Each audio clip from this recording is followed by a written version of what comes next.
I'd like to call to order January 2nd, 2024, Littleton Conservation Commission on Zoom, our first meeting of the year, and would like to go ahead and start out with approval of minutes from way back when, December 5th, 2023. And I'd like to thank Andrew for running that meeting in some of our absence. And so I'd like to know if anybody has any omissions or corrections to December 5th, 2023 minutes.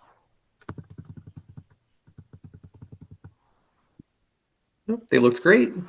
Okay, if we don't have any, would someone like to... Then I'll move to approve December 5th, 2023 minutes as written. Thank you, Chase. Do we have a second? Second. Okay, great. Andrew, would you love to do roll call for us? Certainly I can. All right, roll call vote. Michael. Michael Livingston, aye. Ed. Ed Foltz, aye. Chase. Chase Gerbig, aye. Sarah. Sarah Seward, aye. And myself, aye. It's unanimous. Okay, great. Thank you. What I'd like to do is go ahead and jump right into administrative discussions. First on the list is 161 Tehadawon tree removal. Amy, is anyone here to speak to that? Yes, there is, but Tim might be able to give some quick background on that. Great. Yep. Tim, Tim, go ahead. So we got a call that there was tree equipment around 161. We knew there was wetlands near that site. So I went out there, and by the time I got there, they were pretty much finished with the work. They were on the last tree, which was up by the house, well outside the 100-foot buffer zone. I spoke with the foreman of the project, and he gave me a rundown of everything that had occurred up to that point. He assured me the tree that they were working on was the last tree, and they were done for the day after that. So I didn't see a reason to tell them to stop. And it's not under jurisdiction anyway, because it was so far out of the 100-foot. So I think in total there were 4 trees within the 50-foot no disturb that were taken down, with an additional tree that had one limb just pruned. And then 2 additional trees were taken down that looked like they were probably in the 100-foot buffer zone, but I'm not certain about that. I was basing it off of a previous wetland flag line that was hung out there. And we have Alex, the homeowner, here to speak to us. Okay, great. Alex, if you could just introduce yourself and welcome. Yes, good evening. Alexander Assman. I longtime resident of Littleton, actually grew up at 157 Tehadawon, and recently bought 161. And as Tim mentioned, did tree removal and was not well informed of our rules. So I'm here. Okay. Tim or Alexander, does anyone have photos that they'd like to share with the commission members? I have some photos that I could pull up from my email. It's just going to take me a second to get to them. Alexander, the reason for the removal of the trees, can you share with us? Yes. So as Tim mentioned, the large ones closer to the house were very big and they really hadn't been maintained by the previous owner. So I had the tree company coming in to take up the large trees. And then while they were there, they said, we'd be happy to clean up, take down the split dead ones, the ones that are falling in the back. And I said yes, without really knowing our rules. And so that was the removal of the ones in the back. I do intend to put in a new septic system next year. As I bought the house this year, that is something that's on the to-do list. So I knew the ones closer to the house were going to be in the way, which was one of the reasons. But for the most part, it was just cleaning up some very big, dead, unkept trees since I took over the property. Historically, the arborists or the tree people are aware of the wetlands bylaws as well. So would have been nice if they had chimed in as well. Tim, are you ready? Just about. Sorry, I had to go through. I got the whole 2-factor authentication thing. It's been taking a minute. But, Oh yeah, that's been fun. Give me another second.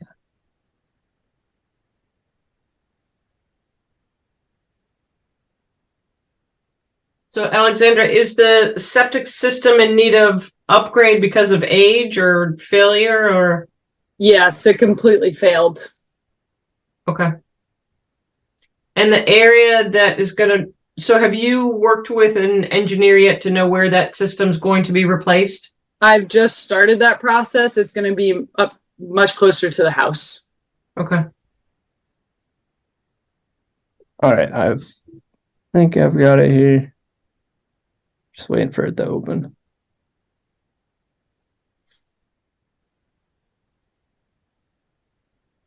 I'm just lucky my computer here is not as slow as the one at the town offices.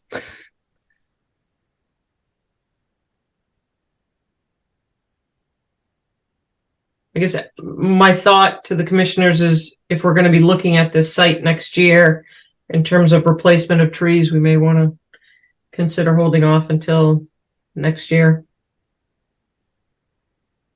Yeah, I've had an initial conversation with the septic engineer folks, and I'm well aware that they have a whole process and working with you for that part, as well as we'll be putting in new trees and regrowth and all that, and would absolutely be happy to partner on how to do that right. Would you say that So- the new system was closer to the house? Is that still going to be within the buffer zone? If not, then there's not much hard bone. I think that, yes, the new septic will be within the buffer zone, but I think whatever the reserve area still requires some provisions and oversight. I know in talking to the engineer, he did an initial assessment so far, and he made it clear that the process would be a little bit longer because we would be doing some meetings and needing approvals. I guess this doesn't entirely square to me. If your engineer advised you that you're going to need permits to do work in the buffer zone, then why did you go do work in the buffer zone? It doesn't make sense to say that you didn't know. Clearly you knew. Oh, I see what you mean. I didn't realize that taking down the trees was an issue. I fully understand that a septic in that area would be needing provisions. I didn't realize that the tree part did. Tim, if you want to walk us through slides. Yep. So this is one of the trees, right? You can see my screen, right? Yep. Yeah. Perfect. This is one of the trees within the 50. As you can see, this is the previous wetland flag back here. Tim, is the flag still on the tree? These should, I mean, I would imagine. Yeah, But you stated those you- flags were still on the tree. Go when he back went to in. that for a second, Tim. Was that big tree, why was it taken down? That one had a split and it was leaning towards the property. Okay. I haven't been on the site, so I haven't seen those wetland flags. I know that because that's Brown's Woods behind it. That was flagged a long time ago, and those flags look awful new. So I think the wetland definitely needs to be reflagged when the engineer gets in there. Absolutely. Yeah. I think those are newer flags, and I'm not sure, but I think there was somebody back there not that long ago. I think. On your property or the adjacent property? Just in the adjacent properties, as far as I Okay. know. Okay. You might have seen Sudbury Valley trustees out there doing the conservation restriction monitoring on the Sure. back property. Yeah, that could be. So this is Alexander, another, you don't have any photos of the trees that were taken down prior to their removal, do you? I probably have a couple. I have to go. I'll have to look to see what I have. But yes, I have a couple from before, or at least when okay. they were there. At some point, that would be helpful. It's difficult, as you can imagine, for us Yeah. to try and visualize what was there. Yep, absolutely. Tim, do you have anything else? yeah. So I've got a bunch of pictures here. So this is another tree, and this is the wetland flag closest. What's your estimate on distance of that, Tim?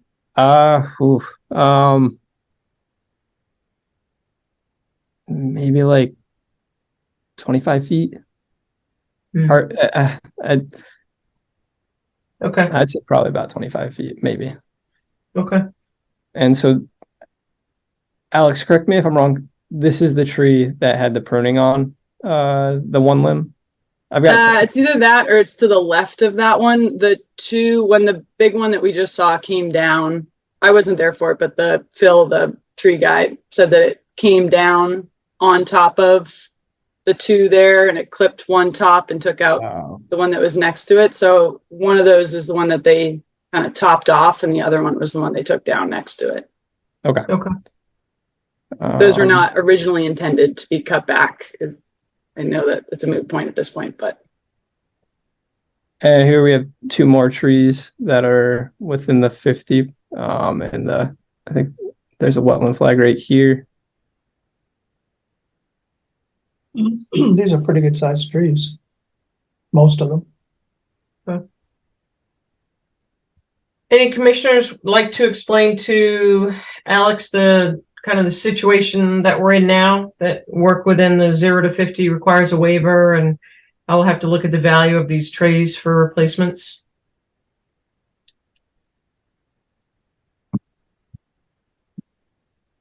That area that's cleared right now, that's the area the septic's going in. That's the neighbor's yard to the right. So this big tree right here is on the line, kind of. So the area to the right is the neighbor's yard. The cleared area? Yes. Yeah. Yep. So like if you drew a line from the big tree to like the little one kind of that's back there, that's sort of like the line kind of goes along the right. So the house is behind you. This isn't the, I thought this was if you're looking at the house, this was the left side because you have this tree here and then these two were the ones previously shown, right? Or these ones?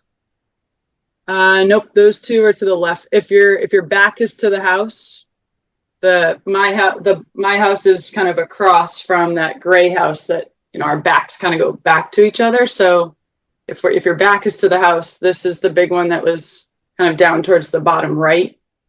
Okay. This was a big one. This was not the one that I think is in the 50. This is the one that's potentially in the 100, I think. Yeah, there's two that are that I thought could potentially be within the 100. This was one of them. You can see the wetland flag way back here.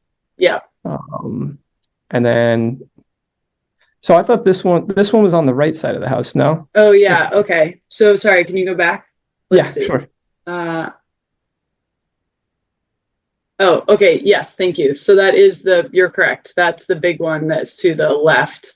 And yes, that to the clearing. I'm sorry. Is it Carl, whoever mentions Edward, maybe the clearing that is, yes, that is the clearing that would be the reserve. I believe we haven't really gotten very far in the septic process other than just a preliminary what if. But my understanding is the septic would be behind this and closer to the house and the reserve is somewhere towards the back. Okay, so we've got to carry on. Obviously, we've got a full agenda for tonight. So, commissioners, what would you like to do? Obviously, no work is going to get done until we have the septic system filed. What would we like to do? Do we need to set up a site walk, make sure that the site is stable, no more work? You can do an enforcement order. What would you like to do? Alex, do you have a timeline on when you might be applying for the septic work? My guess would be next summer. I mean, Tim, you were out there. Have you done test holes yet? No. Okay. What did you say, Kyle? I know it looked like it had gotten torn up pretty good from the traffic of the equipment. Yeah, definitely. It was a kind of I don't know if we know if it was stabilized at all. It's a relatively flat property by the looks of it. Yeah, I'm hesitant to waste our time going out there to look at it now and then say, oh yeah, we need to go back out there in the summer to do a septic tank install. She also said that the septic system has failed. Right, but they still have to do test holes. I understand that, but A preliminary test hole. It was so wet this fall and they said we have to do all the design and testing. We'll wait till the spring to get organized. So are you pumping the system regularly if it's failed? I'm not, the house isn't occupied at the moment. Who is the engineer you're working with?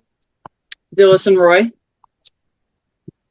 Who's probably listening in. Yeah, I think I saw But they Ryan. know what's I don't know if they know- Ryan's they the know what's person going I on. talked to in the fall, but somebody from Dillison, right? I can look into how far we've gotten in that process in the fall. So- Yeah, So is this But I'd a- also that's on the recommend- 2024 to-do list for us. But this in any case, though, I don't think we can't put the cart before the horse here. There is no septic system plan. We don't know where the septic system would be. I would agree that it would be foolish to require replanting at this time, but I'm not inclined to do nothing. Right. I guess. Right, and I think we know that sometimes these things can get away from us in terms of it could be next year, it could be the year and a half, something might change, so I get, I would say an enforcement order to get the site stabilized and come up with a mitigation plan or something. what is Alexandra? What is your timetable? Like, what is your strategy? Are you going to plan on moving in this house? Or are you just speccing it? What are you doing? Yeah, no. So my plan is to, I would like to renovate part of the garage. There's an area that I can kind of do a little bit of a renovation on, but until I have my septic plan firmed up, I really can't get into that part. And so for me, step one is to figure out the septic plan and get that in, and then probably do some renovations and move in. So are you under any kind of timetable when you would like to be in? Just trying to get an idea of where we're at. No, I am not. I mean, I really need to I would really like to do the septic later this year. That's on my, I really need to do that this coming year. So that, I'd be really hopeful to get that done summer, fall. Since I bought the house last spring, it needs to be done before May of 2025. All right, that's good. That gives me a little bit better feeling. Thank you. Yeah, of course. What I also might recommend a little bit towards Chase points is that if Dillson really is going to be doing the work, I don't know what's going to happen with the snow Saturday night, is that they might be able to get the wetlands delineated and those tree stumps surveyed now. So that can be an interim submittal to the Conservation Commission. So while everyone remembers what those trees were. Yeah, we need to see a plan that includes the diameter of the tree as best you can tell from the stump at this point. We need to know the species of the trees. I'd like to see annotations. We're going to have to take some of this at face value, but annotations describing the condition of those trees before they were taken down, as well as a plan that shows where the wetland line is and the extent of disturbance associated with the tree removal. I'd also like to make sure that the house corners are picked up in that, just so we can understand where the house is relative to these trees. And Chase, what would be your time frame? We meet again on the 16th of January and then February 6th. So without a enforcement order, this is just a good faith acknowledgement that some of these things could get done. Oh, why would we do this without an enforcement order? No one's proposed it yet. I've mentioned it, but no one's proposed it yet. Oh, I absolutely think we need to ratify the enforcement order. Okay. Sorry, I guess took that as a foregone conclusion. Okay. So we've got to keep going. So if somebody wants to make that motion, we can do that.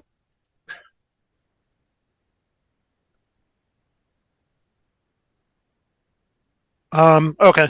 I'll move to ratify the enforcement order on 161 to Hadawan Road, and require the property owner to submit a plan as described by our next meeting, January 16th, 2024. Do we have a second? Second. All right. Roll call vote. Ed. Ed Foltz. Carl. Hi. Sorry. Carl, hi. Kyle.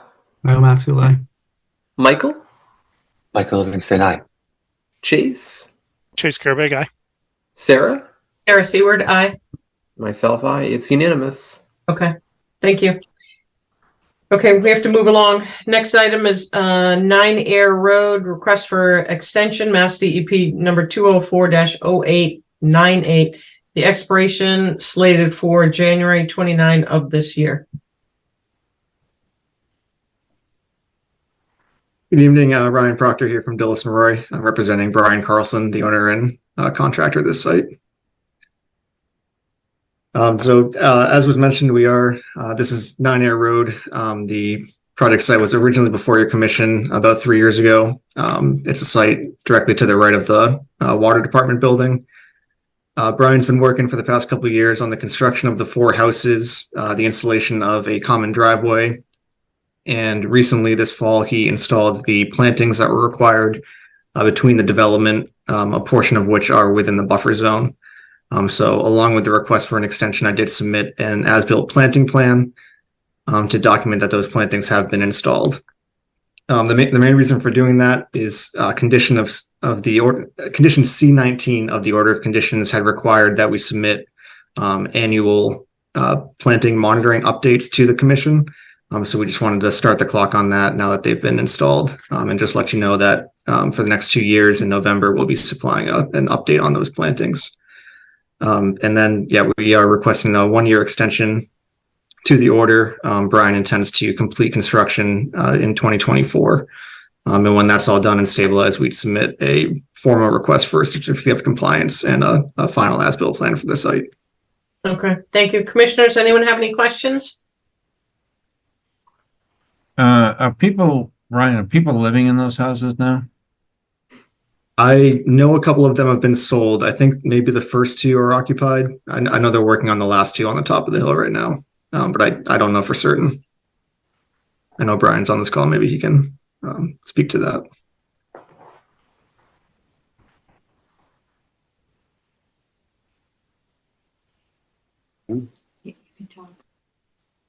Yeah, there's actually people in all 3 of those houses. Yeah, and the 4th one's just started, so our last one's being built right now. Can you hear me? Yep. Okay. Yep. Thank you, Brian. I move that we issue a 1-year extension on Mass DEP 204-0898, known as 9 Air Road. Second. All right, roll call vote. Chase. Chase Garbage, aye. Michael. Michael Livingston, aye. Sarah. Sarah Seward, aye. Ed. Ed Foltz, aye. Kyle. Maxfield, aye. Carl. I'm Melba guy. Myself, aye. It's unanimous. Okay, great. Thank you. Thanks so much. Yep, we're going to go ahead and hold on administrative discussions and jump to the 7:45. Continued public hearing, notice of intent, Littleton Water Supply Connection, Whitcomb Ave and Taylor Street, Mass DEP 204-0995, connection of a new water supply. Everybody here to join us? And before we get started, I'm just going to formally recuse myself because my brother is an employee of the water department. Okay, thank you. Noted. Who would like to speak to this, please?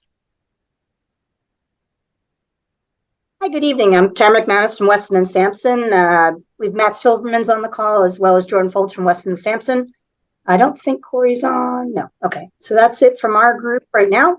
I'd like to just kind of go over a few of the changes that we've made to the plan so that folks can kind of take a look at what we've done since the last meeting. I'm just going to share my screen. Corey is with us, just so you can see that, Tara. Oh, great. Thank you. All right. Can everyone see my screen? Yes, go ahead. Okay, great. So after the last meeting, we discussed making some modifications. We did a site walk.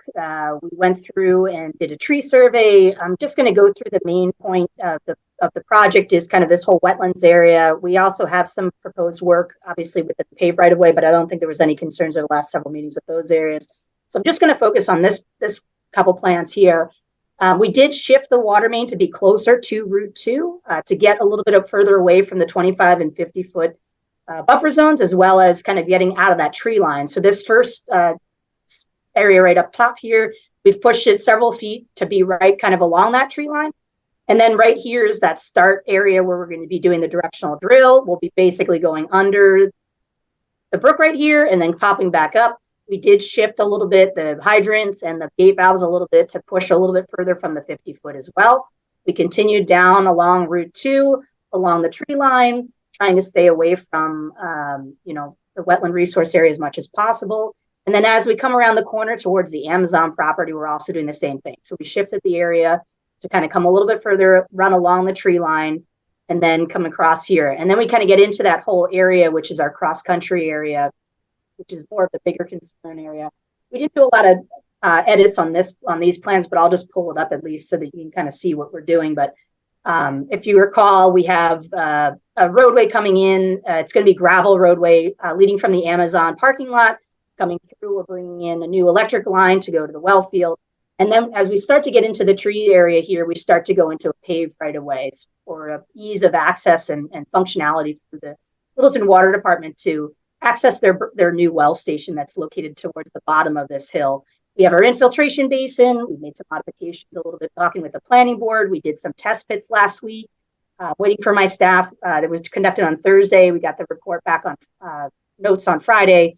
Waiting this week to hopefully have some information on exactly how those test pits went. But overall, we're not anticipating any major changes, but I'll keep everybody posted if there is anything. And then we come down this roadway and basically we have the proposed pump station at the base of the hill. We will have the elevation is 3 feet above the floodplain. That's per state and federal guidelines for funding for this project anyway, but also just want to make that very clear. That was something that was on the planning board's discussion point. And we do have a temporary, staircase that's basically aluminum that'll be accessible for the water department to get up and down into this building. Have our turnaround area and more or less create a little bit of stormwater BMPs along the roadway itself to kind of catch some catchment here. There is this whole area down here. I'm going to just zoom in a little bit more. That area is going to be basically for storage of equipment and or snow, so that when they need to plow this roadway, they'll come through and clear it out and kind of use it as a stockpile area right here. As you can see, I think it's probably still loading on your end. But anyway, so this is now all gravel, a little bit more of a. Sarah, can you hold up 1 second and just go back and explain that storage and that snow storage, the proximity to the wetlands? Yes, so the wetland zone, you can kind of see here, this is the wetland line right here. We are down, and I think this came up at one of the previous meetings. The well is kind of at the location it has to be in for the water quality and the actual construction of the well. We've built a station around it. We do need to get access down to it. And then what we've done is we've created a catchment area down here for some pervious surface and also some stockpiling of snow for the winter time as needed. And instead of having it all paved down here, we've created more of a gravel area, crushed stone, kind of just to be a little bit more catchment area and collect any debris. So we are very close to the wetlands, obviously in this area. This is the one wetland flag. One item that we did move the hydrant further away. That was another request, just to kind of get a little bit further away from the wetlands. But we do need to access this building. So unfortunately, the roadway needs to get pretty much as close as we possibly can get to the building, but also try to stay away from the wetlands there. So it is a very tight area. It's difficult. This whole contouring area goes downhill. We've tried to keep some of the equipment as far as the generator and transformer a little bit further north, if you will, up here, to a little bit further away. But yeah, this is the major concern that I know that we were out on our site walk as well as the commission previously at a meeting discussing just the close proximity to the wetlands here. So I'll stop if there's questions on this plan. The next step, I was just going to go into the tree survey.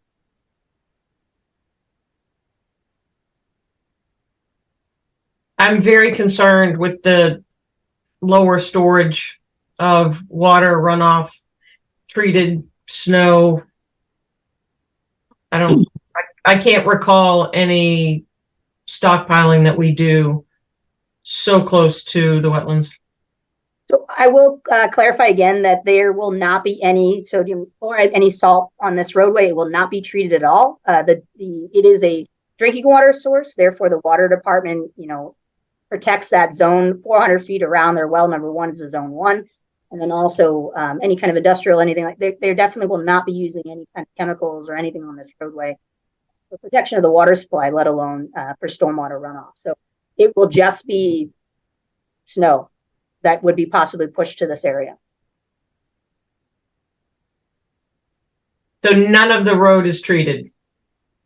It's just going to be a paved roadway with no salt or any kind of winter treatment. No. No sand. There might be some sand, but typically they go in there. The water department comes in at the start of a snowstorm, and they typically do not use a lot by the well areas. Matt, I don't know if you have any additional comments you want to make on that part of it, but these guys are out there at the start of a storm immediately to gain access to all of their infrastructure to make sure it's 100% accessible throughout a storm event. But you said this road is downhill, right? Very downhill. So if you don't treat it, you're not getting back up. Yeah, I can jump in here.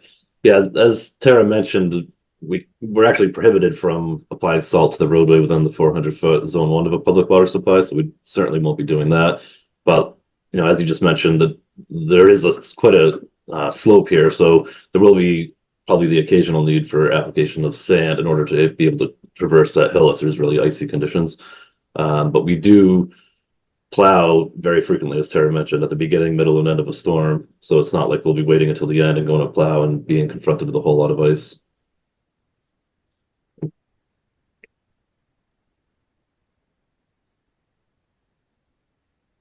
Do we have other, just humor me here for a second in terms of all the snow going down the hill.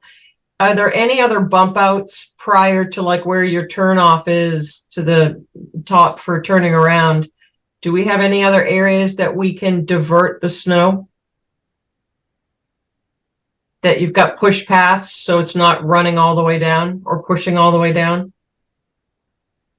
So there could be slightly, well, okay, so this counters whether or not we save trees or not. So, and I can pull up the plan of that, but this whole area is a forest out here. So there are some areas that they can push it off to the side, but to be fully functional, I think, you know, it's a relatively narrow roadway as it is.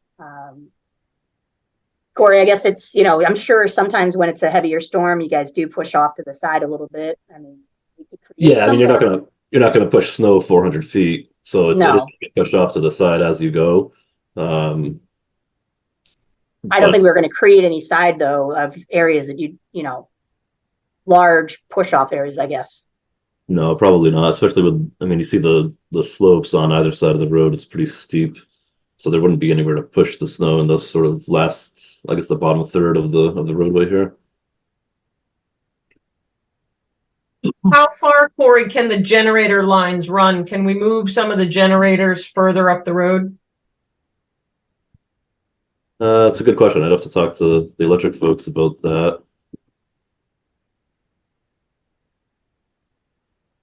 It's just so much of this is just very close to the wetlands.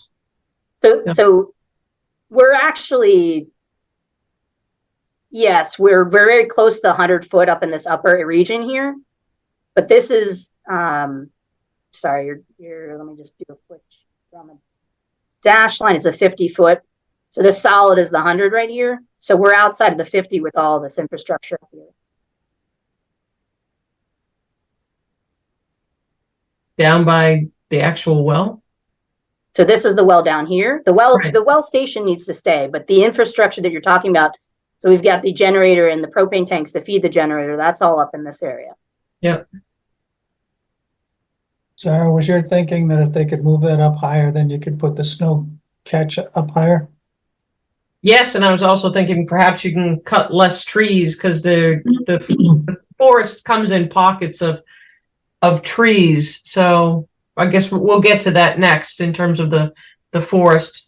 Any commissioners have any questions for Tara, Jordan, or Matt before we move along?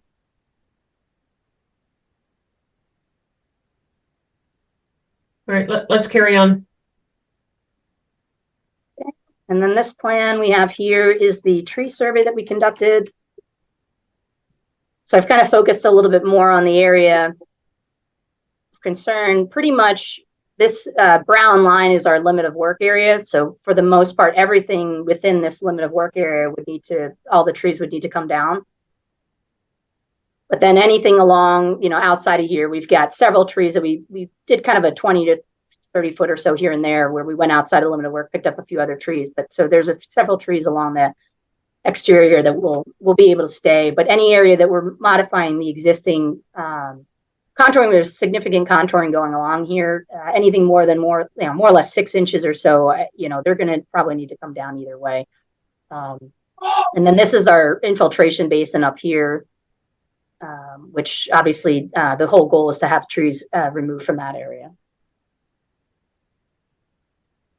I know, Amy, one of your emails, we were going back and forth a little bit about alternatives, and I did speak with our staff on that. And having trees or replantings along the slope was not ideal on the purpose of the entire infiltration basin. So, and then also putting anything along the roadway here, we've actually worked with Planning Board, and part of the stormwater BMPs is to bring this existing access road back to native seed mix and use that as a trade-off for some stormwater BMPs. And then we can talk about some replacement. Obviously, there will be certainly a significant number of trees that would need to be replaced. And Corey, that's one thing, talking a little bit about putting some along the easement if need be, but that might just need to be expanding your easement to include a tree line, if you will, versus what we just are trying to go for, the minimal utility easement. Mm-hmm. So are you saying that all the trees within kind of the brown outlined area, is that considered that's the project area? Yeah, so I'll follow with my my pointer here. So basically any trees kind of in this area here, and then up around here, these would all be coming down. This area down here we're not adjusting any slope. We're not, putting a roadway in, so that area is going to be, these trees would stay. All those trees where your pointer is now would be coming down? Yes. And how many total are there? Yeah, I see up to 119 there, right? So Yeah, we surveyed 121, I believe. And what was the minimum size that you? 8 inch. So significantly more than that, I imagine, that are smaller. Yes, there's some 2 inch, 3 inch. Definitely some trees out there.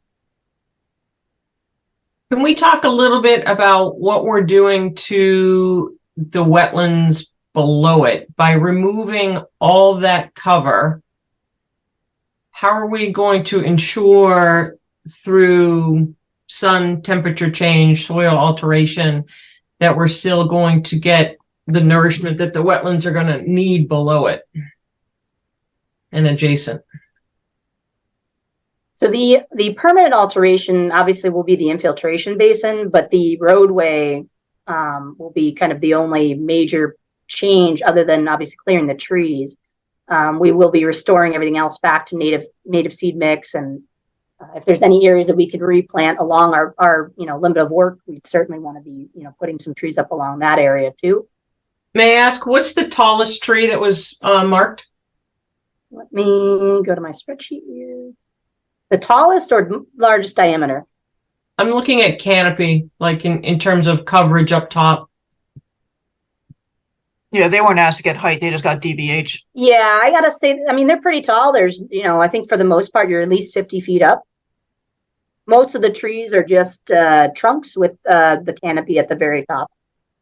Do you have a spreadsheet that you want to show us, the slide of what the context says? Yep.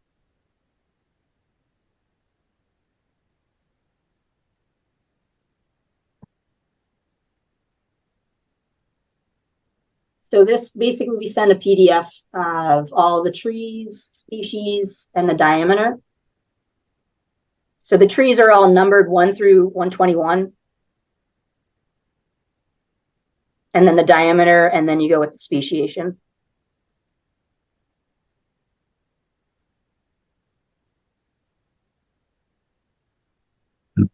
We're basically deforesting this area.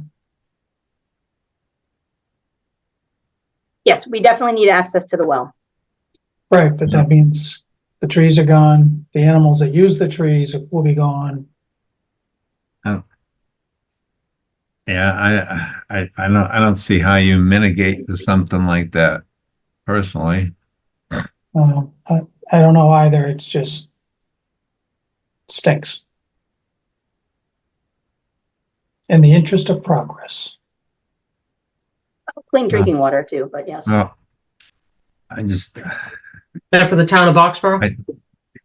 I No, think we the need, majority of I the think- water is actually for the town of Littleton. I think we need to be careful here because, as we Just all because know, it's municipal doesn't mitigate the wetlands that is going to be impacted. So we have to figure out how we're going to supplement it somewhere else. And we how. need to be we need to be careful because, past applicants, we've been very tough on removal of trees. So, And in this particular sure- we need- area, we I'm need- kind of we need- feeling that way myself. we need to make sure that we're consistent and that we're not, because it's the town is the applicant, that they're not getting any favors. Well, obviously the waiver, because it's in the interest of the town, and It's a lot of trees, Sarah. Big, Oh, I big, get it. Yep. big trees, and what I'm noticing just by looking at this is the diversity of the Yes. species is unbelievable. Right. It's not You don't just, if it was like solid white pine, I'd be like, yeah, okay. But the diversity is really amazing. Maples and oaks. And then the 30-inch, 16-inch trees, those are not small. 22-inch. Tara, can you explain the composition of the road? Is part of it paved and then as we get further down, it's then gravel? Or it's all gravel? Yeah, so if we go back to the original, let me go up to another plan sheet here, it'd be more of the surface area. We attempted to do the first half of the roadway coming into the property as gravel, and then the second half of the roadway would be paved.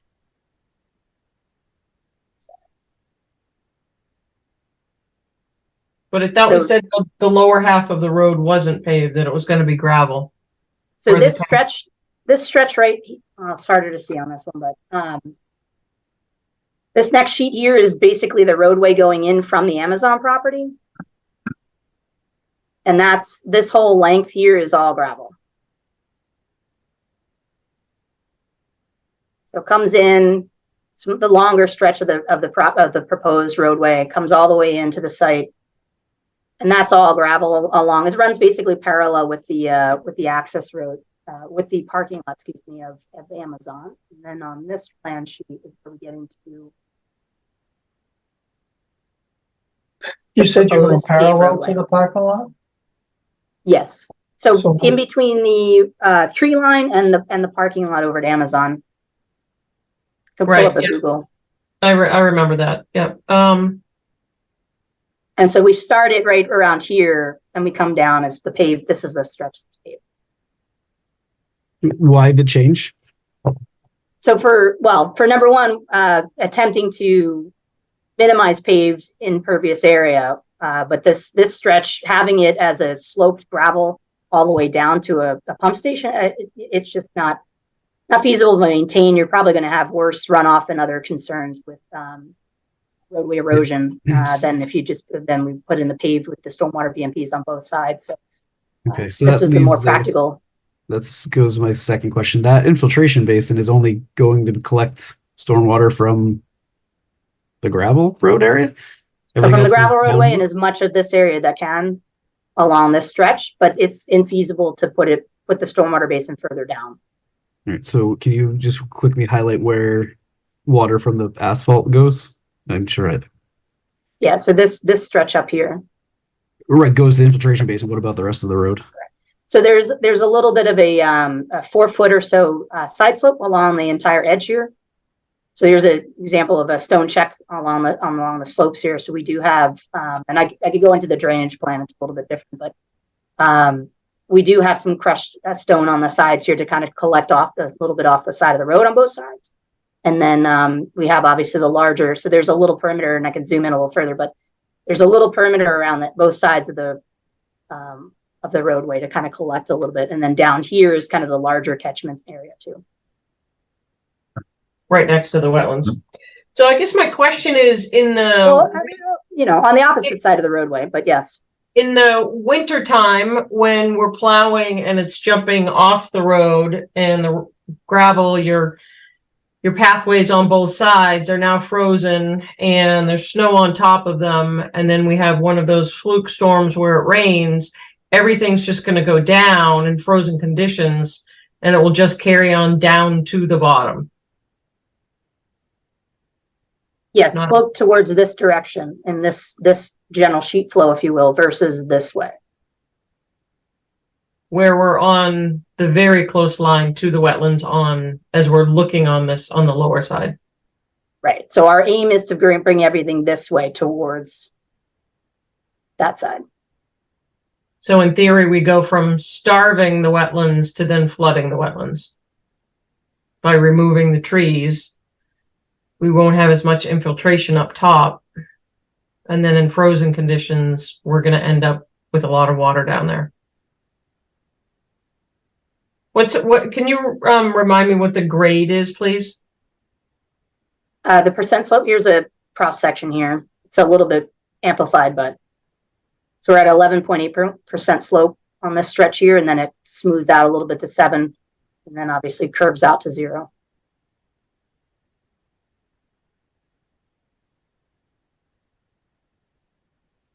Do we gain anything by moving the propane tanks and the generators up top? And if it is allowed to run power that long, to use that parking area for any catchment?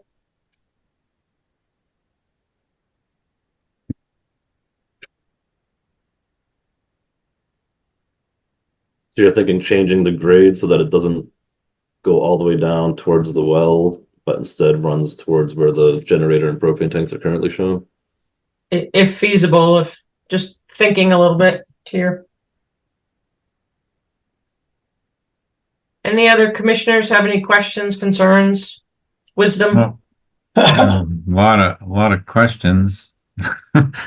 I can't believe that by removing all these trees, it doesn't impact water quality, which basically is why you're putting the well there for water and water quality. And to remove all these trees, I don't know, to me it doesn't make sense. How often will a vehicle be going down this road? Every single day. We're required by regulation to visit every one of our wells every single day. So there's really the trees have to be removed. There's really no way around that. You know, if you want to talk about mitigation, we can do that, but the trees. I don't see how the site can be mitigated personally. That's another question, but I don't. I think when we were thinking about Amazon, I guess I thought that there was going to be a different access. You know, I think that we would have looked at that site differently, knowing what we know now. And what about the stability of the land? You've taken all these trees out that hold everything together. Now the trees are gone. Sure, you've got the road that theoretically holds something together, but I just hate the trees all that coming down, that many of them. Deforesting is, I keep coming back to that. You're right, Ed, and we're in the middle of a tree policy discussion because we're so worried about tree removal in Littleton. We're losing trees like crazy. Yeah.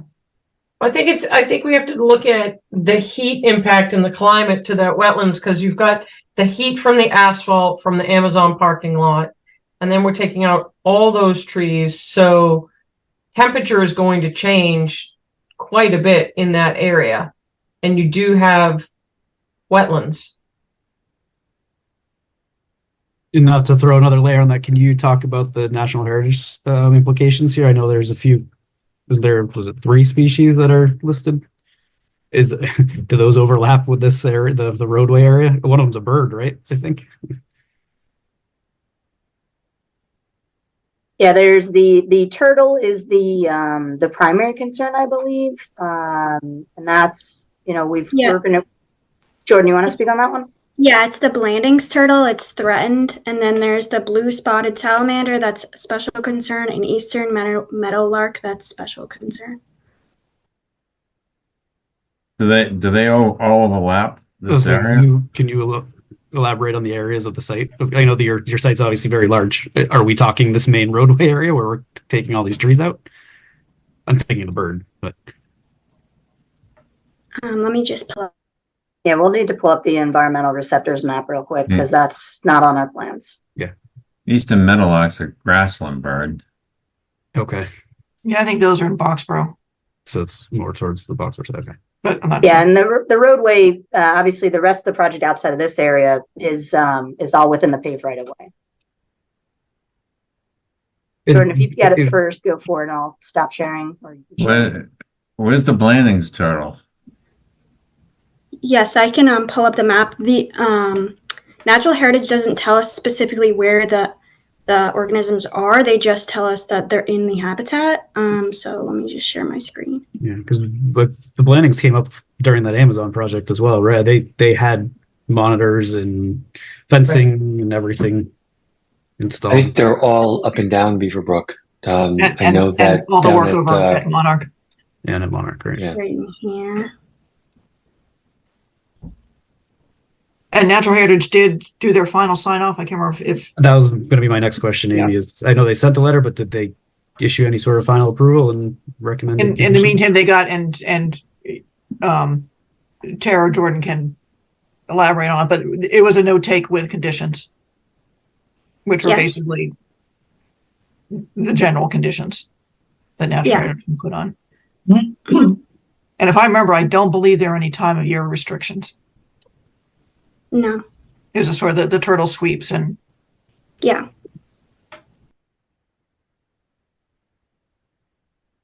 So there were no special requirements to protect these endangered.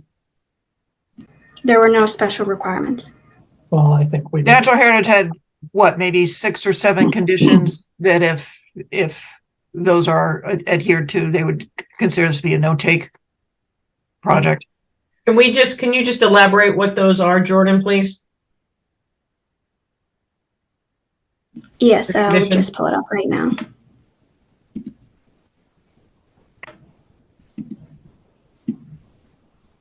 As we get to an order of conditions, we might want to reflect those.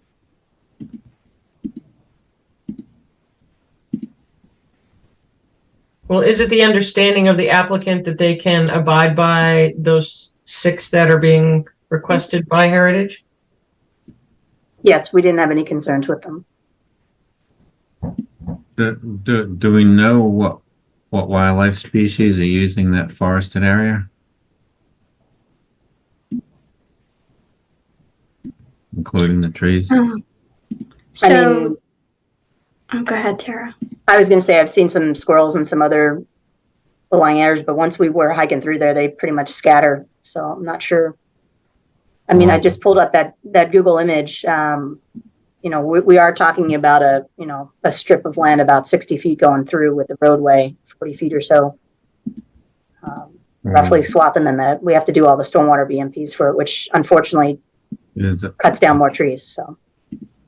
Plus, you're talking about having vehicles going regularly through there. What would we say, 3 times a day? No, typically 1 time a day, but it will One be. time, okay. Still, Do we know if there's any raptors using those trees, or are there any? Is there any potential for bats in there? I don't think we asked them to do that. I think we should. the conditions that we're talking about, to my mind, that's the minimum. That doesn't mean that's where we stop. We could never, Fish and Wildlife, we could never take a tree down without making sure bats weren't using them. So I can't believe based there on aren't raptors there. There's a lot of edge in there, so I'm sure there's, red tails and whatever in there, but So based on Misa's response, there aren't any protected bats, so there's likely not a ton of bat species in that area. Normally they're with protected areas. I don't think that bats would be in this area. We don't know.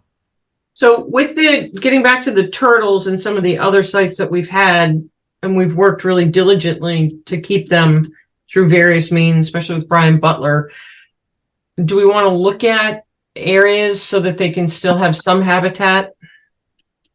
I don't know where it would be or how they're going to be able to move freely or not.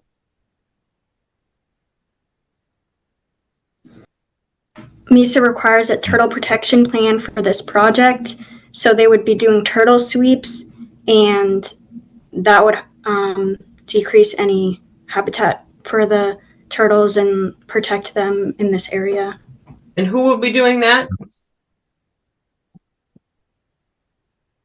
We had So I it's, was just going Go to ahead, say, Corey.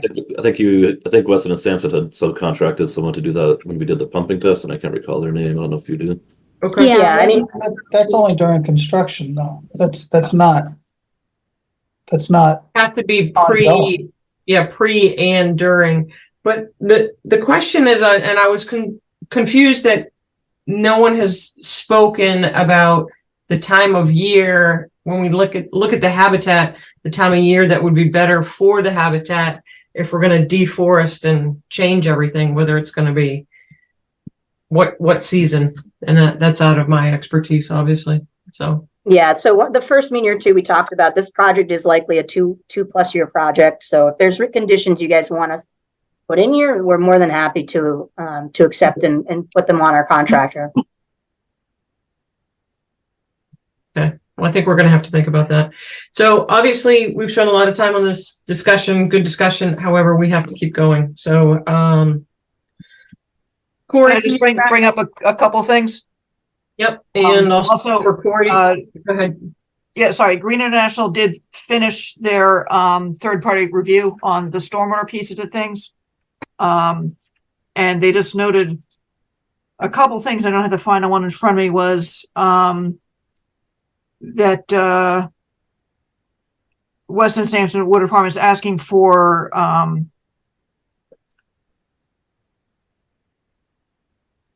there's the infiltration, there's the stormwater test pit, which you're in the process of finishing off right now. There was the size of the swale, what was that, from stations 8 to 10, so that's down by the well. That they don't have the foot of freeboard for the 10-year storm, I believe was the essence of it. And it was so they're asking for relief from that. It's a very low amount of water.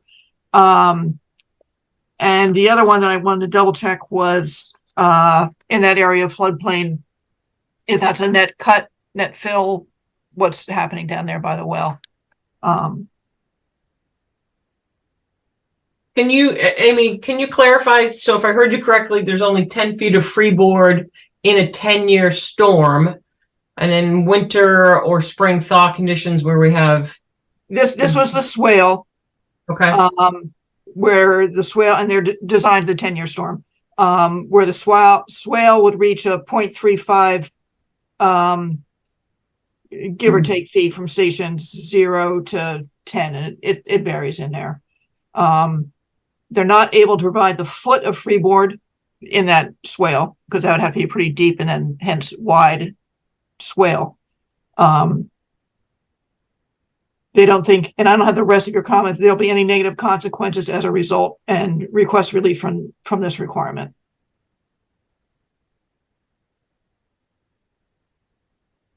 Commissioners, is there any guidance or questions that you'd like answered before the next meeting, or any inventory or anything else that you'd like to ask the applicant? I would like more inventory on the wildlife use of that area where the trees are coming down. Is there anything in particular so that we can give them guidance, Carl? Anything that you'd like for them to look at? Bird use in the trees for starters. Okay. And what impact having that paved road is going to have on any animals that would normally be cutting through there that now most likely won't. And I assume also probably looking for any nesting cavities and the like. Right, because you're basically, you're right, Ed, you're basically bisecting two Yeah. habitats. Well, you're just pushing them to Route 2 to go get hit. Well, that's Okay, so well, would the applicant like to extend to January 16th? Yes. Is there a Okay. mitigation plan, Sarah, for the tree removal? I don't know if that's been submitted or not. All right, I'd like to see that next time. And then, is it the only last thing I have was any archaeology? No, there's no concerns with that. No. Yeah, I don't think so. No Native American use back there in the wetland area. Not that's known or documented. This went through MIPA, Mass Historical's commented. Just double checking.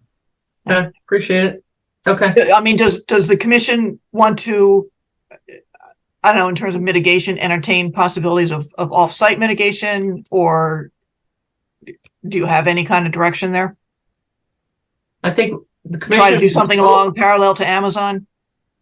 Yep. I think all alternatives for mitigation have to be reviewed offsite for sure. I'm not sure there's much more of an option, right? Yeah. Yeah, not after seeing it. Okay. Okay. I keep hearing parallel to Amazon. If we're going parallel to Amazon's parking lot, why do we even have to do a lot? Why can't we come straight off in a different spot?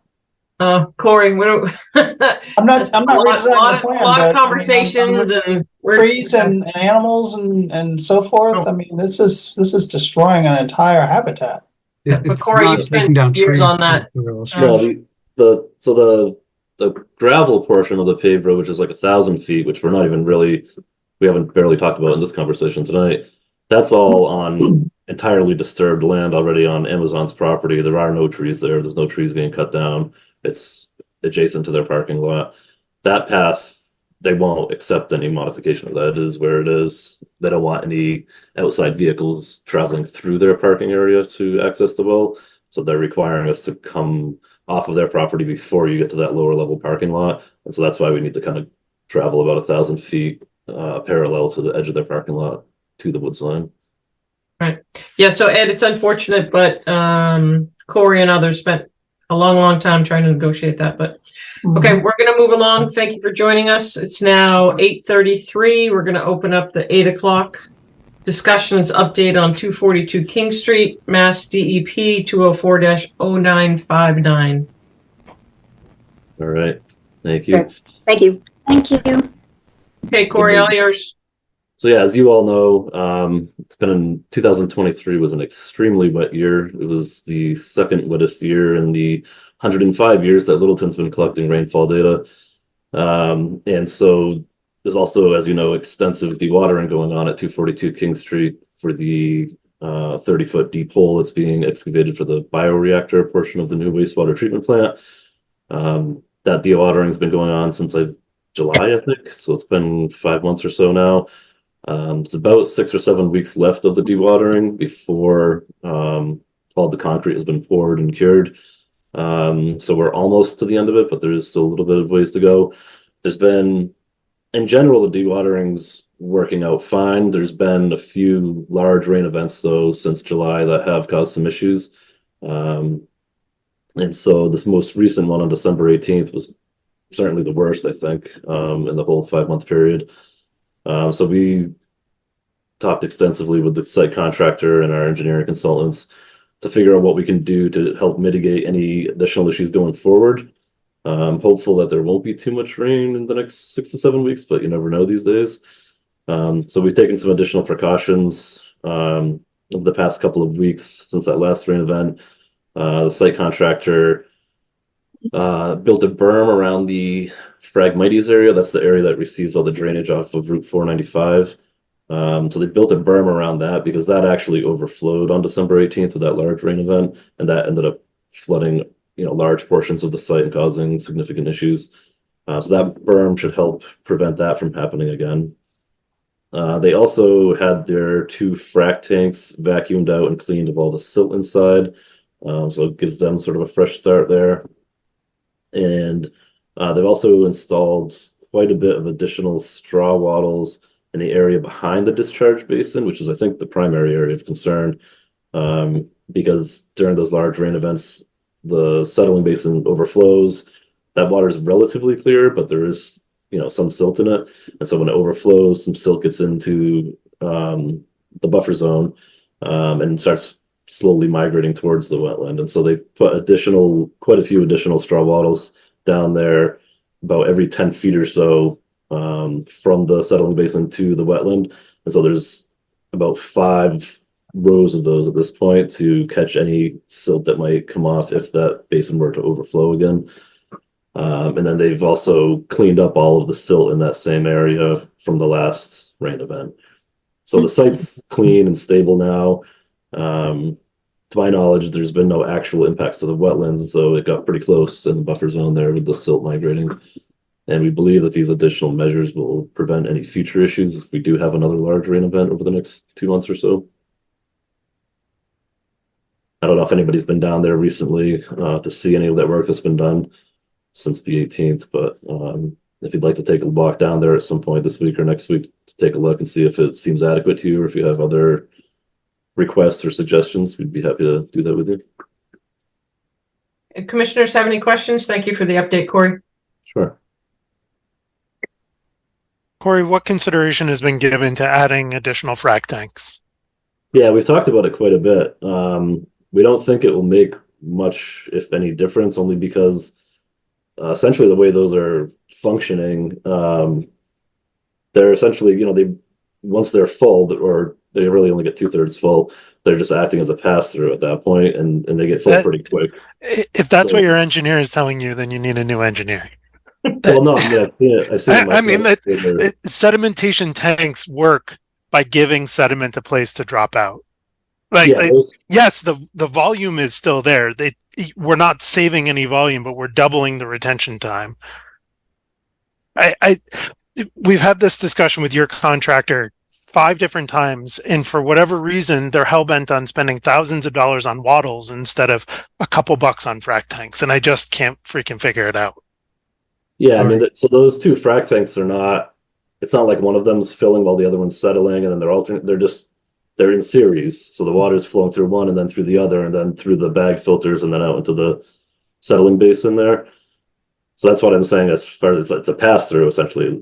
The water's moving through there during a rain event. It's not giving time to settle out in the tanks per se. There are some baffles in there to slow it down, and so some. I don't think there are. That was where I was going. We asked them. Kyle, I think you're right. Many times. I asked them blank on site, and they're like, "Oh no," because it's their own tanks. It's the only 2 that they own apparently, and they aren't baffled, so they're not adding storage. The water's flowing. The pipes are even flowing right into the end that's discharging the water, so it's churning it up more, if anything, than letting anything settle. It's good to hear they have had to pump out the bottom, that there is something settling out, but they don't seem to be working the way that they should be. Corey, I'd really like you to go back to your engineer and tell, have your engineer look in the tanks. What are the tanks doing? The premise of settling tanks is that they slow the water down, so that you can drop sediment out. If you double the amount of tanks, you double the amount of time in the basin, you significantly increase the amount of sediment you can take out. I don't think what you have there is doing anything because of what Kyle identified. I don't think adding a couple more tanks is a significant cost at all. And I think it's likely that it significantly improves, and it sure isn't, sorry, I shouldn't say that, it isn't going to hurt anything. And I'd really like you to take a look at some options there. I would think chasing all that water rolling through now with all those increased storms, it makes it even more important. And what it won't do is give you more capacity for a high flow event, but what it will do is give you sediment removal during low flow events, which is where we're struggling a lot of times. As it churns up and we have to pump it down over several days, we're really seeing significant turbidity for a while. So Corey, you're just so you know, once a day instead of 4 times a day. Right. And Corey, just so you know, 4 of us were there at that time when the contractor acknowledged the type of containers they were baffles, no baffles. So we all had that conversation. Okay, I could be mistaken on that. I haven't looked inside of the tanks myself, so. Well, I don't think you have to because he acknowledged there wasn't functioning that way. Okay. Oh.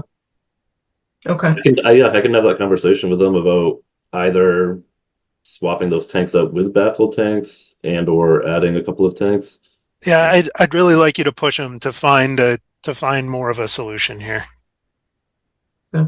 Yeah. Any other commissioners have any questions for Corey? Can you say how much longer? I know you said it at the start. How until you're out of that hole? 6 or 7 more weeks. So 2 months. Corey, do you think you could get back to the office this week with a conversation about the tanks? Yes. Yeah. Today's Okay. Tuesday. Yeah, that shouldn't be a problem. And then Great. can you give a quick update? I think the last time we were out there, the invasive species had been treated but not cut or removed. So has that work been performed? They were waiting on things to dry out, I think was the last I knew. Amy, Yeah, are they going to bury them? They've been cut now. They're still sitting there on the surface. We had a meeting last month to discuss how that's going to be handled going forward. Because the initial thought was that they were going to need to excavate that area further, and so where were they going to put all of that soil with the rhizomes in it? They did some additional. They shot some additional grades out there. And it doesn't look like they are going to need to do any significant additional excavation, so it won't be moved out of the basin. It's going to stay in that same area, so we can stick with the original plan of having Solitude come back next year and the year after to spray the area again. Thank you.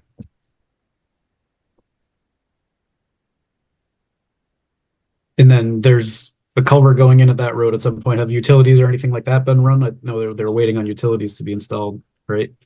Yeah, we still need to Looking run for any way to reduce water that you're that you're dealing with. I know you're trying yourself. Yeah, I don't think that culvert's going in until next summer probably. Okay. I would like to schedule a site walk to put eyes on it and understand what you've done out there, Corey. Mm-hmm. Sure. Could we schedule something? I think the morning had generally been a good time for you guys. Is that still true? Yep. Before they get going, so that way it's early. So we're not getting our heads taken off by a crane. We're not disrupting Right. work, things like that. Yeah, we could make any morning work for you. I think they're usually starting to mobilize out there around 7 o'clock, so we'd want to get there pretty early. What do you think, a Thursday or Friday morning? Would that work for commissioners? Corey, do you know if that would work for you? I can do Thursday. I can't do Friday. Yep, yeah, that works for me. Thursday, 7 a.m. Oh, Amy, Sounds Amy, good. you just send Tim will be Tim. there. Just send Tim. This is easy. okay. Thursday at 7, we got a couple people at least. Yep. I'll be there. Yep. Just remember jackets. Okay. All right. Corey, can you communicate to them, make sure there's hard hats and high vis to the extent that commissioners don't have it? Okay, yeah, we'll make sure there's some extras. Okay, thanks. Okay, Thursday, 7 a.m. Corey, so we'll assume that that's set in stone unless we hear differently from you tomorrow, okay? Yep, yeah, that should work, and hopefully I'll have more information from you on the frac tank issue by then as well. Okay, awesome. Thank you. Thanks, All right, thank you. Okay, we're going to go ahead. It is 8:44. We're going to open the 8:05 continued public hearing notice of intent 18 Porter. There's not a DEP number. It's R12-9-A, replacement of an existing deck. He was here, but he's gone now. Okay, let's carry on. If he comes back, we can maybe open it. Let's go to the 8:15 continued public hearing notice of intent, Cloverdale Conservation Land, Mass DEP 204-0997, Phragmites Management.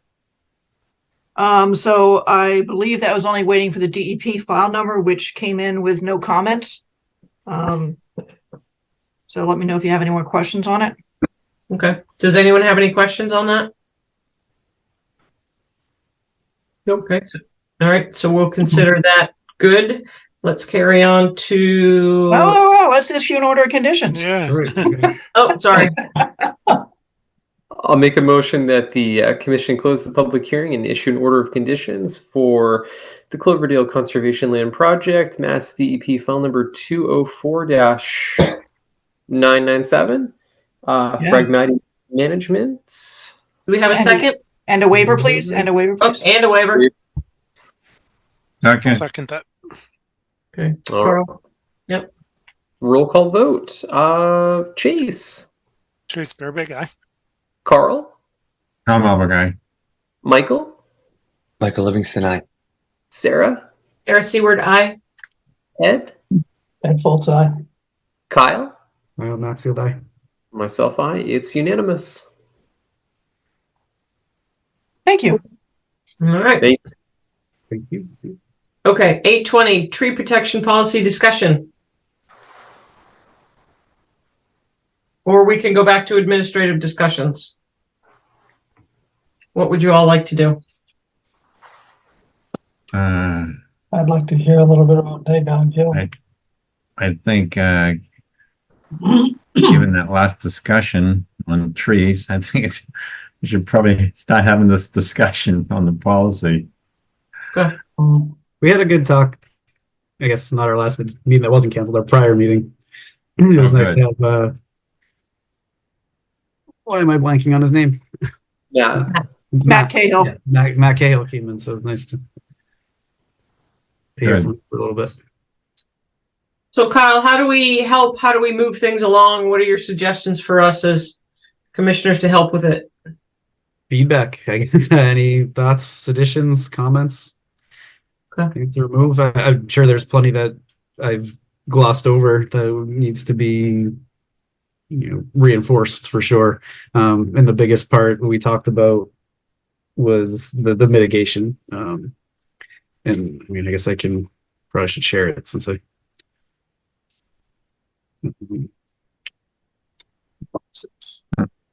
One sort of broad question before we get into language is, and it comes up particularly with the discussion that you all just had regarding the well.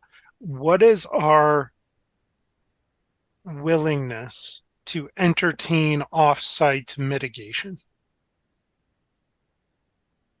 There wasn't in here about that. Yeah, I think we have to entertain it, because at the end of the day, if we don't, we're going to end up losing and losing again. There was also a point here So about right now piling we've got an option for payment in lieu of. Right. But that says if the site conditions don't allow for replacement. Are you talking replacement somewhere else? Like, never mind money, but actual trees. Right. Essentially, my question to the commission is, should we give an applicant 3 ways to comply? On-site mitigation, payment in lieu of, or off-site mitigation? Right now we have 2. Are we willing to entertain the third? If the answer is no, then that's fine, but I think it's a discussion worth having. And if we are willing to entertain it, then under what conditions would we be willing to entertain it? So I look at it as, yes, I would be very inclined to have off-site, and we would have kind of a rolling list of where we might use that. And I like the opportunity of someone else having to plant those trees, monitor them themselves for 3 years while they either flourish or die, versus us getting money that we have to then mitigate and watch ourselves. So I think it would be a great alternative or option to have the third there. And then I'm curious which one you would prefer as number 2 and the number 3 slot. Obviously, on-site mitigation is preferred, but I almost feel as though if we have a running list, it might be best to have someone else plant it. I mean, my opinion of off-site mitigation depends on whether or not we add, let's say, a kicker for off-site. What we don't want to do is, in my opinion, make on-site and off-site equivalently acceptable to the applicant. Frankly, Correct. I think if you're there going has to go to be a off-site, there hardship. needs to be a little pain. Yep. Absolutely. So, I mean, off-site, the first thing I think of is you're basically creating a tree bank, the same as you would have a wetland bank, which, you know, it works the same way. They're very strictly regulated, the wetland banks. And getting to Chase's point, I think something like off-site would have to be strictly regulated. I'm not even sure how to go about that at this point. But we can also create habitat. You know, we have very little grasslands. We can, you know, even if there's an older forest that's gone past that's not in a wetlands, we could ask them to, you know, put some grasslands in for different birds as well. So it doesn't have to just be a tree. But then you're running into yeah, Chase. I was going to say there's a little bit of a mealy-mouthed way to do this, where we could say the commission would be willing to consider off-site replacement on a case-by-case basis, understanding that the commission would expect more significant, a higher level of effort for off-site replacement rather than on-site, without putting a lot of framework to it. Yeah, but it doesn't Then have it's to a stay, subjective- if you do on site, that's the first and only. If you can do it, you do it. I don't know if I like giving them the option of, no, I'd rather not do plantings in my yard. So yes, I'll go do more somewhere else, when we really need those plantings where they should have been in the first place. So it's one and absolutely not 1, 2, or 3. I think so. Yeah. That's my view. I don't think you do 3 options. I think you put them in the order of priority that you've got. The number 1 priority, on site. If you can't on site, for various reasons, that's certainly a case, then the next required option is off-site replacement at maybe a 1.5 tree per tree ratio. And then if you still, for whatever reason, we say that's not an option, we don't want to do it, they don't want to do it, whatever, then we already have a financial, the last one, which That's what I think, $500 a tree, and I would make the money last. I would make the off-site second, and I'd make the on-site first. And that would not be 3 options. That's the order of priority, as I think Chase was saying. You gotta be We careful. also talked about deed restrictions at one point, that, you know, people have to understand you can't go past this point in perpetuity as well. And unless it's on a deed, there's no kind of like teeth to come back to something.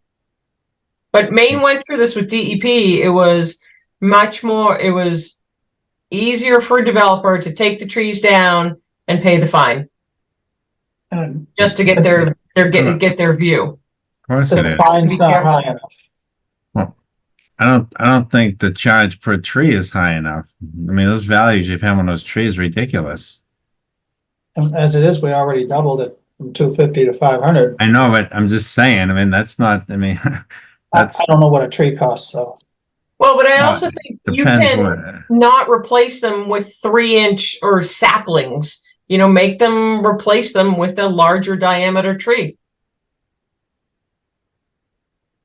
The problem with that, though, Sarah, is that the survivability of those larger trees is a lot harder. Or if it's a 12-inch tree, you submit, you provide 12 inches of replacement, whether it's 6 trees at 2 inches. Well, I was just going to say, make it add up to the appropriate. Then you need a lot more land. But in order to discourage options 2 and 3, that's why I suggested that the off-site tree replacement would be 1.5 trees per tree. And if the $500 isn't enough for the money side, and if the developers of Maine felt paying was better, then we'll make it higher. Make it $1,000 per tree. The objective is to remove no trees. Yeah. Right. That's it. That should be our objective. And then every tree that gets removed has to be looked at individually. But it's not by count, it's by biomass. I get worried when we have mitigation at upland sites. I get worried that you can't mitigate as a means to get a permit. And I get worried Oh, that's the Fed in you. There has to be a way, if you can't put it on, on site, there's got to be alternatives. I'm not saying there don't. But I like the off-site replacement. And, if it's not 1.5 trees, then it's using what you said, Amy, of if it's a 12-inch tree, then you replace it with 18 inches. However you do that.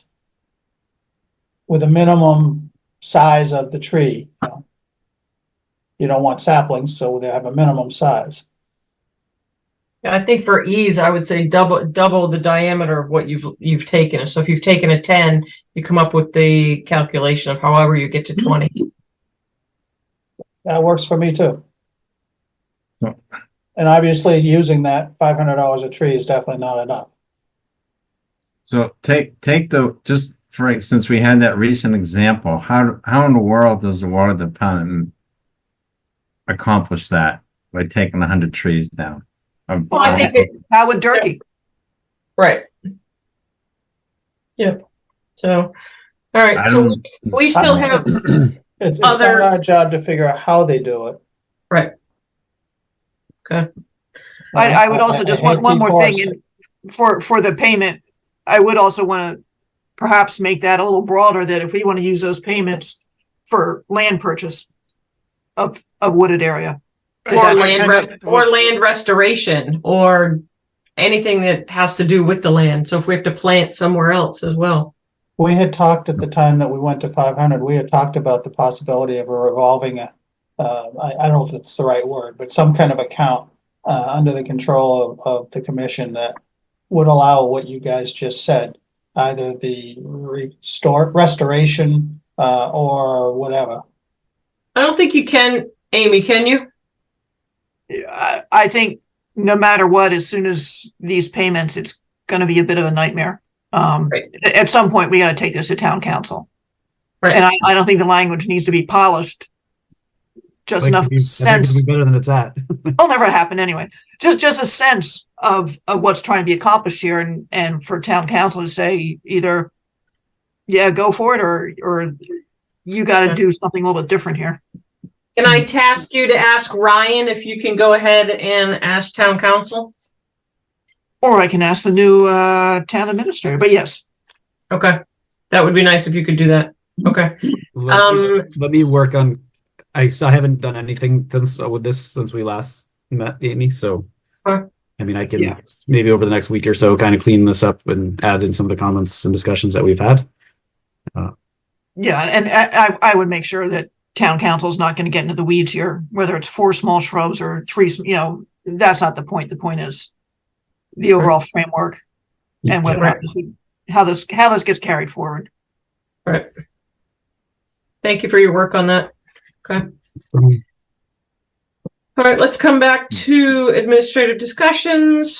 I will start with Nagog Hill Orchard update. Progress, slow, nil. We are meeting tomorrow. We tried to get on a 2-week schedule. Trying to still get to that. We are hopefully going to be able to come out publicly with an RFI, which is different. And I is casting a wide net for anyone that just wants information on the orchard. We will give it to them. So we're trying to be more open to different possibilities. You have some new faces on the committee. You've got your select board representatives of Matthew and Karen. You've got Brad Mitchell, who's now chairing as one of the ag representatives with Will Pickard, myself as conservation, and then the 2 lay townspeople would be Jen Clancy and Amy Tarlow Lewis. So we are still working. We had a great, it was probably about 3 weeks ago on that Sunday that was really pouring rain. Amy Tarlow Lewis put together a slide presentation to about 50 interested parties, neighbors, everyone. And then I led a walk in the rain through right after that. So then we had about 30. They were pleased to be able to have access and knowledge because people have been freaking out about that we're going to sell the orchard. And so there was kind of like this ease that came over the room when people realized that's not really the task of that. We did talk about that there is a land vest appraisal that's going on right now for the APR ag land. So there is an option if we have to use it, if we can't find someone to lease, that the APR land could potentially be sold as ag to another ag entity. It must remain in ag. If not, you have to do Article 97, which is supermajority of legislature and basically an act that we don't want to go through. And we know the townspeople don't want to go through that. Waiting on the land vest ag, the value of the ag land is going to be very low. Townspeople were saddened to learn that the majority of the trees are no longer viable. So they were able to actually walk through and see the invasives and see the gnarly trees that are not in any type of kind of viable shape at the moment. So the townspeople did not go in the buildings. The house is still in deplorable shape, unhealthy to go into. There's mold. Nothing's been done for mitigation since the pipe burst almost a year ago. There are buildings that are falling out of repair that I have asked for money to be set aside to make some just repairs to them. So we'll see how that goes. We're also trying to come up with a budget. Amy and Jen put together a really good financial spreadsheet of what we've spent in terms of legal fees and mowing. We're really at status quo and things are just really falling apart there. So after the RFI, which I'm hoping is ready tomorrow night, that we would then be able to send that to, there's a large list that we would send that to, and then we would look for an RFP probably after 45 days and post that. So there's a time frame, but we're still looking out, I don't know, 6, 8, 12 months. So I think we'll be mowing again this summer. Hey, Sarah, is that RFI, is that sent out to Everyone, anyone, all your friends, family, anyone that you can think might be wanting to do anything at the orchard? It's just basically, if they have an interest, we'll tell them, yes, the only thing you can't grow there is cannabis. Because of the condition of the trees, is that the value and any interest that another apple orchardist would be interested in coming on that land? I think it's going to be very cumbersome for anyone that comes on that land because the town has not committed to removing the trees yet. So you would be looking at tree removal. Are we sure those trees are no longer viable? Because I know from we've been told past for experience over that you can recover trees. Yep. Those trees are, some of them are over 30 years old. We know life expectancy is between 20 and 25. Some have fire blight, some have canker. UMass has been out there. They told us 3 years ago that the majority wasn't going to be viable. And yeah. And viable so here what was means interesting for commercially people to see that because there's leaves on trees, everyone thinks that they're still alive and they're not. No, I'm not saying that. I've been involved in orchards. And I know that, you know, with pruning and care, and it takes a few years, you can bring trees back. That's why I was asking. And these trees, and it's a great question, and these trees are no longer in favor. They're like a lot of the old school apples that no one really desires anymore. And the trees are inverted how you're supposed to prune, and you can't get down the aisles, you can't get through. So yeah. I'm not trying to, I just was. Yeah, no, it's a challenge. I'd be thrilled to walk you through if you want to see it as well. So if guys, one other question is really with regards to the houses. If the houses the houses run to the select board, correct? Correct. Why weren't they maintained? I don't get that. Why would the town let these buildings like develop mold when they knew a pipe had burst? And I don't understand. sounds like this whole select board's not doing their job, because once you've got mold, That's what it you're sounds talking like. to gutting me. the property. Right. But I don't believe that the Board of Selectmen know what direction they want to go in. They want to see what a potential lessee might want to do. It And so doesn't by stop you from waiting, having to we've made maintain the property. process more challenging. It doesn't eliminate the need to maintain the property. And I'm semi yelling at you when I shouldn't be, and I apologize. No, It it's ticks not me that- off when We're things are used on allowed this to just committee, we're happen. used to yelling at each Sarah- other and Sarah- getting yelled Sarah's at. So. Sarah's the messenger, and I'm really happy. Yeah, that's why I said I'm happy with the wrong person. This is We're about asking you this to is translate our yelling to yelling at others. not well. This is about as Very- tactful as I can be. So Thank No, you. I hear come you. on. Thank you, Sarah. It's a very discouraging situation. I think that's why the townspeople have been up in arms, because they see this like beautiful piece of land like Right. falling Well, apart. As long Yeah. as it's not not able to be sold, that's my real concern. And you kind of hinted at it with this at Life Vest or Life Ag or No. Land vest. Land, that's So it, land vest. we have to come up with what the value of the agricultural, the APR land is, so that if we could bring in another farmer, it's hard because why would you want to, if I'm farming and I have to put all this money into it and yet I can't capitalize on it because I'm just leasing, and then I may not Right. be also able to be viable for grants as well because I don't lease. I mean, because I don't own. So it's very kind of intricate, and it's catch-22 on many. The land can be sold. The APR does not go away. Correct. So the APR land can be sold to another ag. There are other properties, other land parcels on this that are not protected. There's some that are unrestricted. The 2 barns and the house is not currently protected. So we're trying to sort that out as well.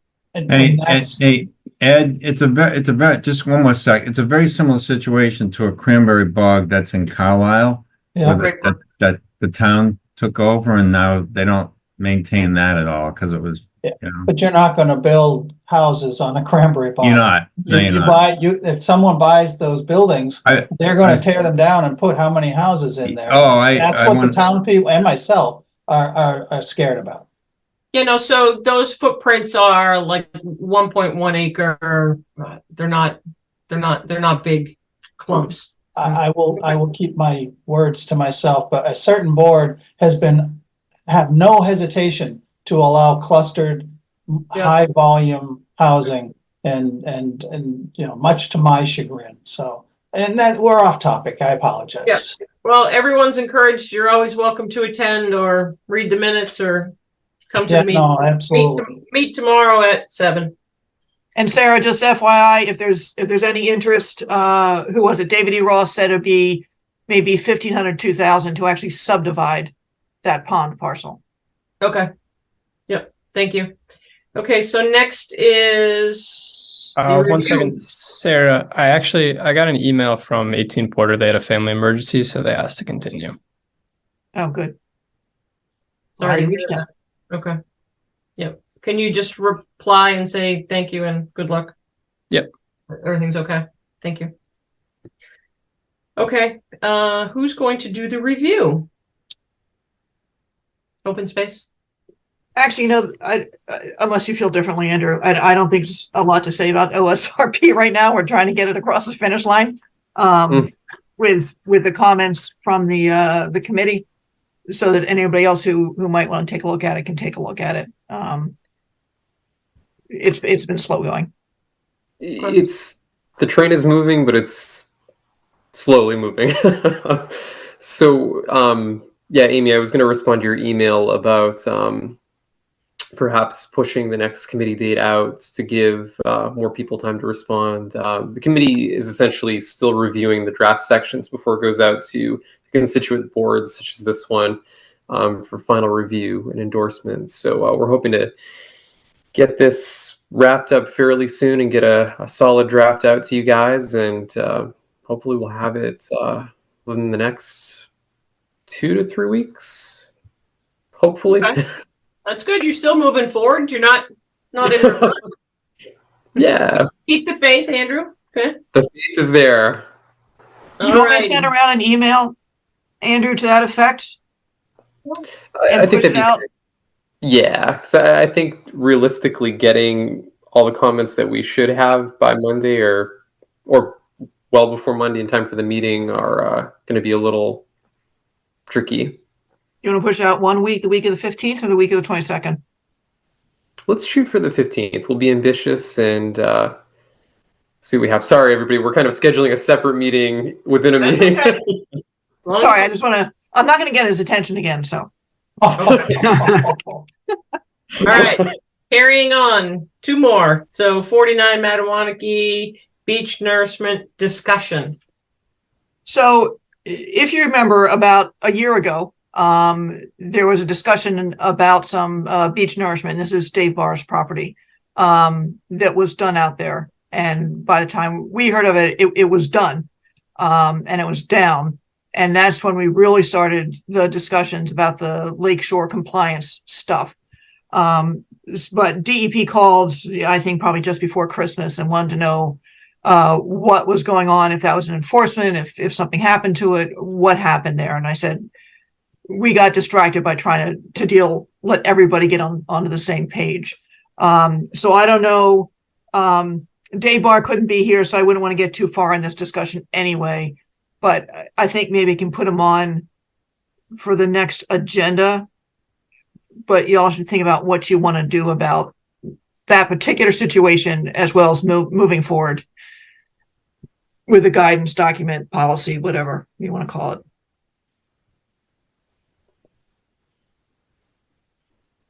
Thoughts? I know it's coming up next, but I wanted to say I'm making good progress with that, and we'll have something to share with everybody in the next week.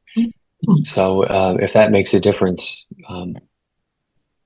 there it is. So following that train, do you want to put Barr off to the second meeting and then we have that discussion for kind of procedure at the next one? Michael, what are your thoughts? Yeah, that's what I was going to suggest when the topic came up anyway. So Okay. I'm good with that. So Amy, can we put that as administrative discussion for Where are we? The 16th, January 16th? Yeah, that would be January 16th and then put And Barr I'll out put for the 6th. 49 Mattawanakee on the first one in February. Yep. And see where we go. Everybody. Okay.